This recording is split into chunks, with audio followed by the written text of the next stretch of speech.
Welcome everyone. Today we're diving into the wildest, most bizarre things ever found at airport security.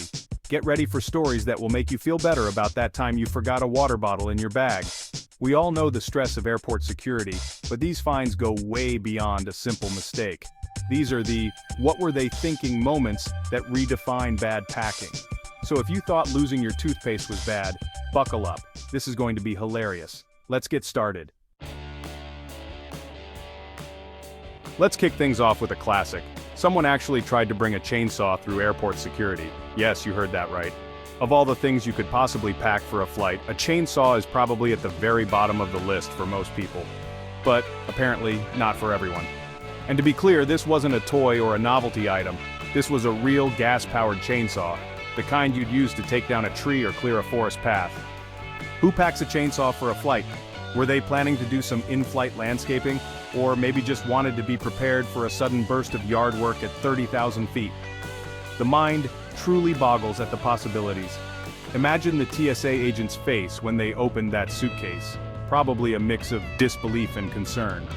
"Sir, you can't bring this on the plane," is likely the most polite way they could put it.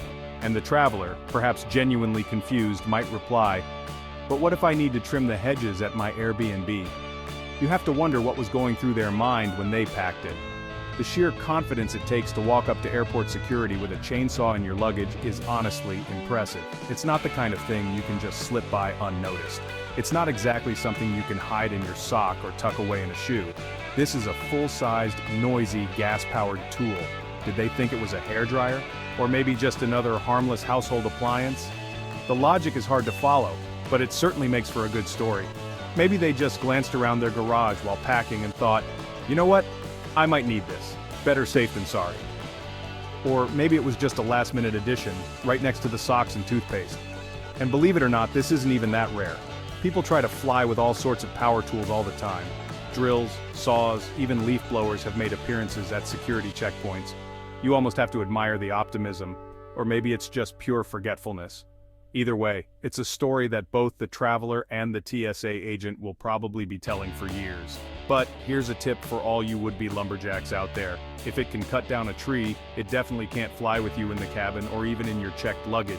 If you really need a chainsaw at your destination, consider shipping it ahead of time, or better yet, just rent one when you get there. Most places have hardware stores or rental services for exactly this reason. Save yourself the awkward conversation at security, and avoid becoming the star of the next TSA training video. Trust me, you don't want to be the example they use for what not to do. Remember, if it has a two-stroke engine, or any kind of engine for that matter, it's not a carry-on. Leave the heavy machinery at home. Just imagine the in-flight announcement. Please stow your chainsaws under the seat in front of you and make sure the safety is on. Not exactly the message you want to hear at 35,000 feet. Let's keep the skies safe and chainsaw-free. There are enough things to worry about on a flight without adding power tools to the mix. So, next time you're packing for a trip, leave the lumberjack gear at home. Your fellow passengers, and the TSA, will thank you. Now let's move on to the next bizarre item someone tried to bring on a plane. You won't believe what's coming up next. Next up, straight from Hollywood, live snakes. But this isn't a movie set or a wild imagination at work. This is real life, and yes, it's just as wild as it sounds. Believe it or not, people have actually tried to smuggle snakes onto planes. Not just one or two, but sometimes entire collections of slithering reptiles, all hidden away in their luggage or even on their bodies. Did they think snakes on a plane was a how-to guide? Maybe they thought it was a challenge, or perhaps they just missed the part where everything goes horribly wrong. Some even hid them in their pants. That's not just illegal, it's a disaster waiting to happen. Imagine sitting next to someone who's got a python tucked into their waistband. Not exactly the in-flight entertainment you signed up for. Imagine TSA opening a bag and finding a writhing pile of reptiles. It's enough to make even the most seasoned security agent jump back in shock. The agent's job description definitely didn't include snake wrangler. But suddenly they're dealing with a suitcase full of hissing, coiling creatures. In one case, a guy tried to sneak in snakes and turtles down his pants. That's right, not just snakes, but turtles too. Talk about multitasking your smuggling attempts. What's the end game here? Surprise, Grandma, here's a python from my trip. Imagine the look on her face when you pull that out of your carry-on. The logistics are mind-blowing and uncomfortable. Not just for the person smuggling, but for the poor animals too. Cramped, stressed, and far from their natural habitat. If you want to travel with pets, check the rules. There are proper ways to bring animals on board. Don't improvise with secret compartments or your own clothing. Unless you want to be the reason your flight makes the news, leave the snakes at home. No one wants to see their vacation headline, "Flight delayed due to snake incident." TSA agents have enough to deal with already. Long lines, suspicious packages, and now surprise reptiles. Let's not add to their stress. And remember, Samuel L. Jackson warned us all. If Hollywood taught us anything, it's that snakes and airplanes are a recipe for chaos. Don't be the reason for a reptile rampage at 30,000 feet. No one wants to see passengers leaping onto seats screaming or a snake slithering down the aisle mid-flight. Your fellow passengers will thank you for keeping their flight snake-free. Trust us, everyone prefers a calm, uneventful journey. Let's keep the wildlife in the wild, not in the overhead bin. That's where your luggage belongs, not a collection of exotic animals. Onward to the next unbelievable find. No snakes allowed. Let's keep our flights safe, sane, and snake-free. This one's both grim and unbelievable. Someone tried to bring a real human skull through security. Not a Halloween prop, actual human remains. It's a souvenir, they claimed. From where exactly? Imagine the TSA agent. "Ma'am, is this a head?" The traveler, "Oh, that! I bought it at a shop." There's no normal way to explain that. Some even claimed it was for religious rituals. Whatever the reason, maybe check the airline's policy before packing a skull next to your socks. It's the casualness that's wild, like packing a book. Toothbrush? Check. Passport? Check. Human cranium? Check. If your souvenir once had a name, maybe leave it where you found it, or at least transport it legally.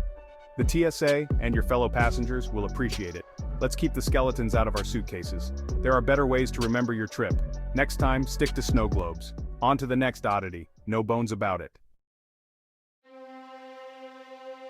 Ready for a blast from the past?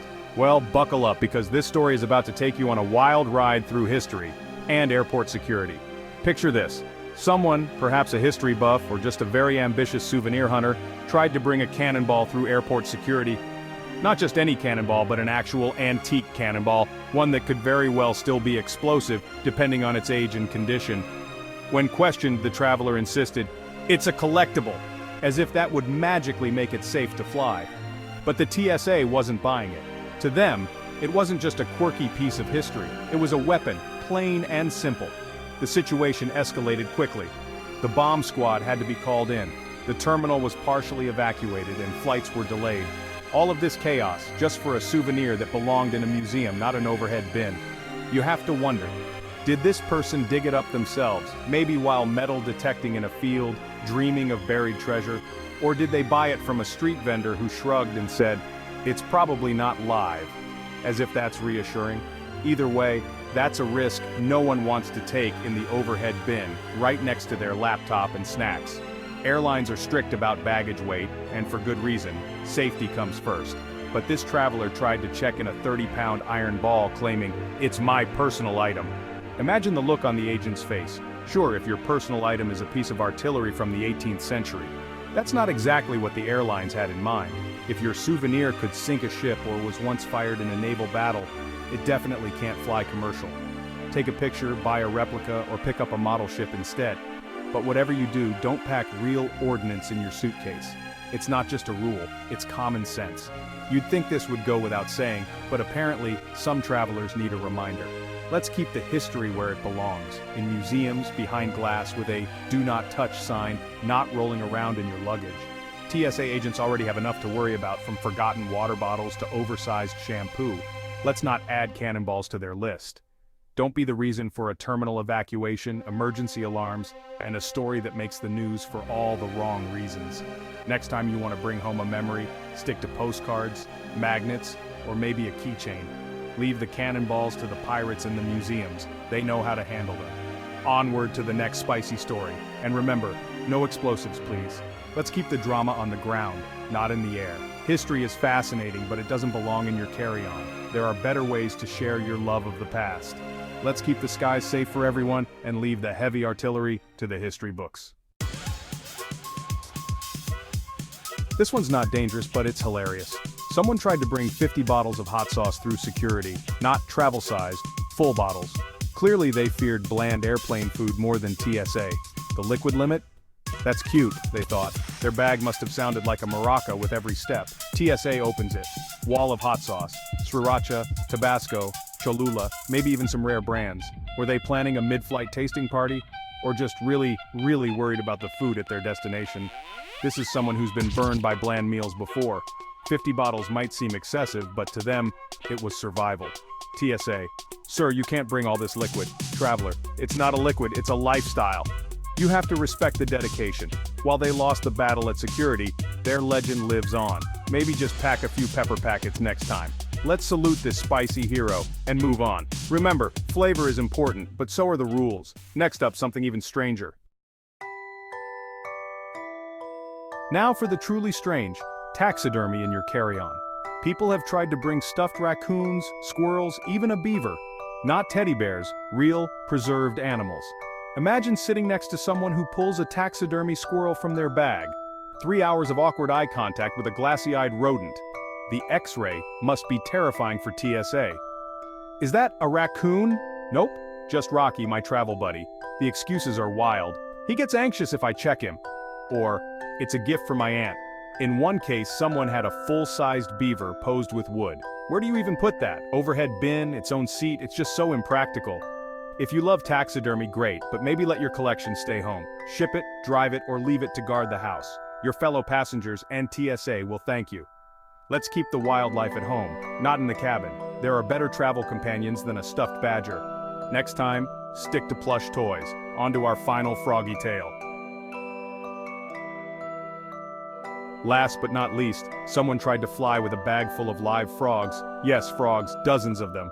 Was this a science experiment, a weird bet, or just a fairy tale gone wrong? The bag was literally ribbiting and hopping on the conveyor belt. TSA opens it. Chaos. Frogs everywhere. The logistics are baffling. Water, air holes, or just good luck, fellas? It's cruel to the frogs and against every rule. Maybe they were trying to recreate a biblical plague. Either way, it's a scene of pure chaos. Let's add frogs to the do not pack list. If it's alive and doesn't have a ticket, leave it at home. Or if it could cause a national incident, just don't. Simpler for everyone, especially the frogs. Let's wrap this up. And there you have it. The craziest things people have tried to bring on a plane. From chainsaws to cannonballs, it's clear common sense isn't always common. So, next time you pack, double check. No skulls, no snakes, no taxidermy beavers. What's the weirdest thing you've seen at an airport? Tell us in the comments. If you enjoyed this, hit like, subscribe, and share with your favorite terrible packer. Thanks for watching. See you on the next adventure.